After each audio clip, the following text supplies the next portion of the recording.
Ready for start. Throttle at 1 inch. Prop control full forward. Mixture and idle cutoff. Air filter is required. Prime. Propeller area clear. Battery switch on. Starter switch clear. Engage.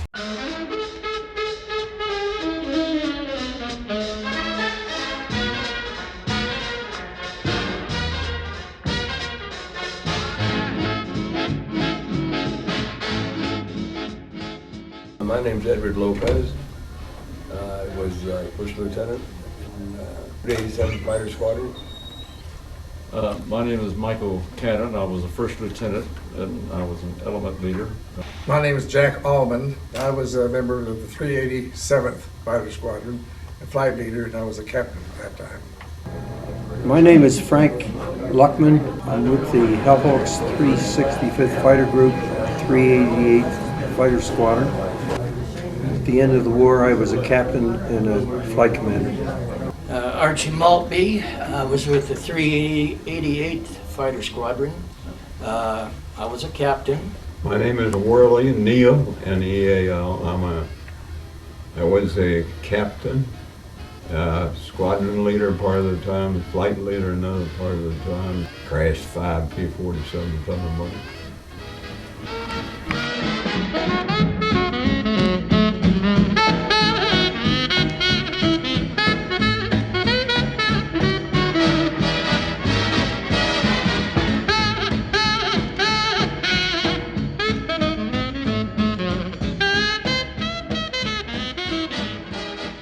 The name I gave my plane was Sweet Sue. It was named after my fiance in Richmond, Virginia.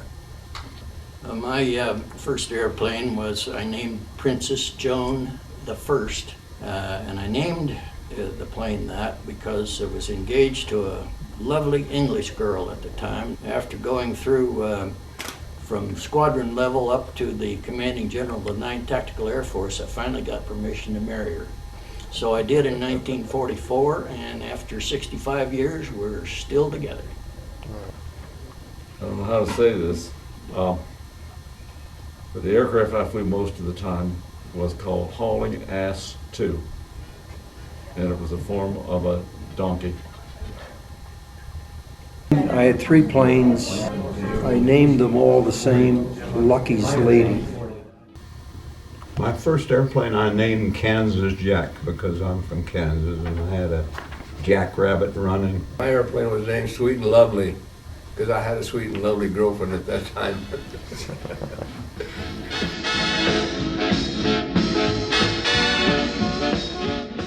My name is Don Barnes, and I've always been interested in World War II history, aviation history. And started researching it, and now I'm putting together a book. This book is going to be different in other history books in that you're going to get a more personal account of what these guys were like. You'll feel like you really knew them.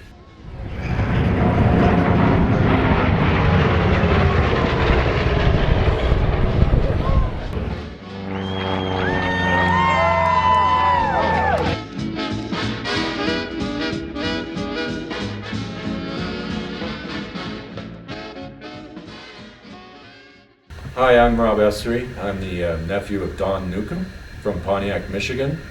He was a member of the 386th Fighter Squadron. Our family didn't know very much about his military career until I found a picture of him in a magazine, which was based on the fighter group history. And eventually made contact with a historian in Normandy to help me find the crash site. And later that year, they cleaned the crash site up with a hi-ho, and they found all sorts of engine parts and propeller blades. In light of that, the family decided to erect a plaque in the village, so we raised money and put a plaque up in the village because he was just as much their hero as hers. Thanks.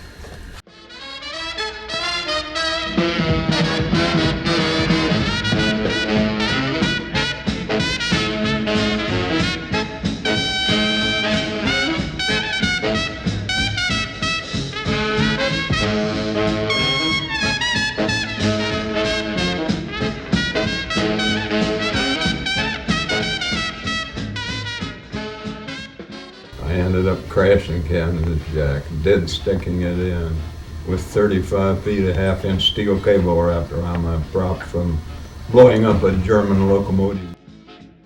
German air raid on the base on New Year's Day in 1945. Oh yeah. The Germans set up a gunnery pattern over the field. The German pilot got knocked down and captured.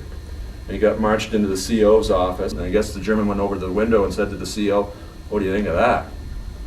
They knocked out 22 of their P-47s. And just before he got moved, the CO called the German back in. Now the CO went over to the window, pulled the shades, and you couldn't move on the field for brand new aircraft. He said, "Well, what do you think of that?" Yeah, he had all brand new planes, bro. The Germans sort of looked at the floor and said, "Well, that's why we're losing the war."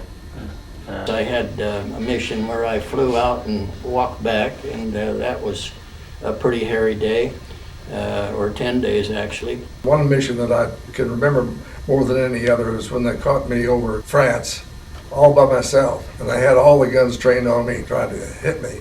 I was doing every maneuver I could do to get away from that, but I still got hit 3 or 4 times before I got back to the base. It is strange now, you look back on the missions that we flew, they were really hairy missions when we look back, but when we were young, we didn't look at them that way. We just flew our missions, and we were shot up, we just thought it was day-to-day occurrence. Night raid, Leipzig, Germany. The whole field lit up, and right in front of me was Bob Hager.